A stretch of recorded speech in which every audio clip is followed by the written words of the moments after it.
Emprezariu sanulu resingnei husu atau Investe e laran, o total Kapital milliaun sanulu resinsia, hafoin Timor-Leste sem membru permanenete ASEAN.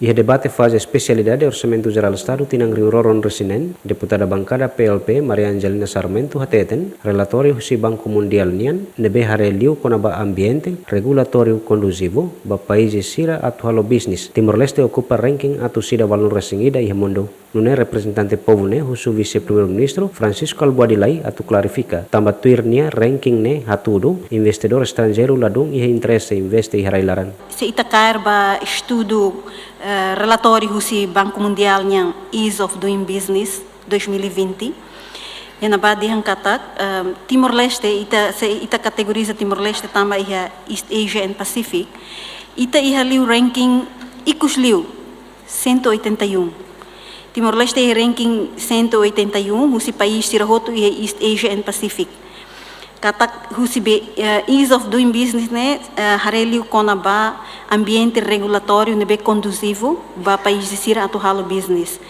agora ita Timor-Leste tamba seda mag ita ranking ikus liu haware ne sala iha mos atividades ba estudo ou pesquisa tarik bela orientamos pesquisa ba idane atitu bel hatene tamba seda mag Timor-Leste é maladung interesse atu mai investe fator seda mag contribui hodi ita bali ranking ida ikusne.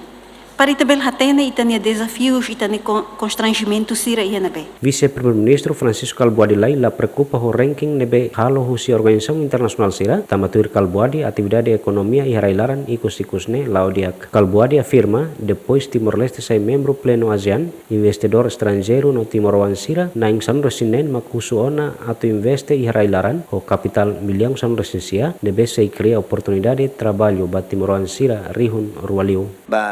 Distinta deputada Angelina, anusama que ita sai número 181 investimento no sama icos liu otsirne.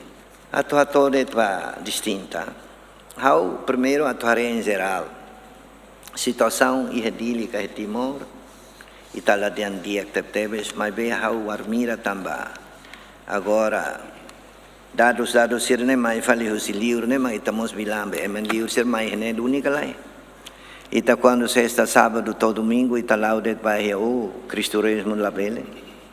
Circulação, man comprador, ita diampe atividade hedilina na cono heladet. Investimento, ouvimos uso diang ia kalai. Tamba osane vice-primeiro-ministro gasta batun sai tama baheliu. Nebe oi havos hatotian han livro neba completo. Atividade nebe o programa nebe maka ulu 2000 e tinha ainda nem ita pode ser a prova programa união atinge outro halotona nebe investimento neste momento depois da adesão ASEAN durante tinha 2025 o governo RTL livros de trade invest no instituição relevante se ne atribui certificado de investimento declaração benefício. No acordo especial de investimento para empresários na insanu resinem, no total capital injeita a moto 19 milhões da bara, nebe contribuiu diretamente à economia nacional. Rendimento bruto, a atividade de investimento sirnebe torna 56,1 milhão ou cria 2.621 oportunidades de trabalho direito ou indireito. Vice-Primeiro-Ministro, Ministro Coordenador Assunto Econômico, no Ministro Turismo Ambiente, se continua o esforço, a entidade relevante sira, a entidade investidor sira e lior, atumai investe e laran, onde contribui para a sustentabilidade da economia timor-lesteniana. Agostinho da Costa, Adriano Verdial, GMN.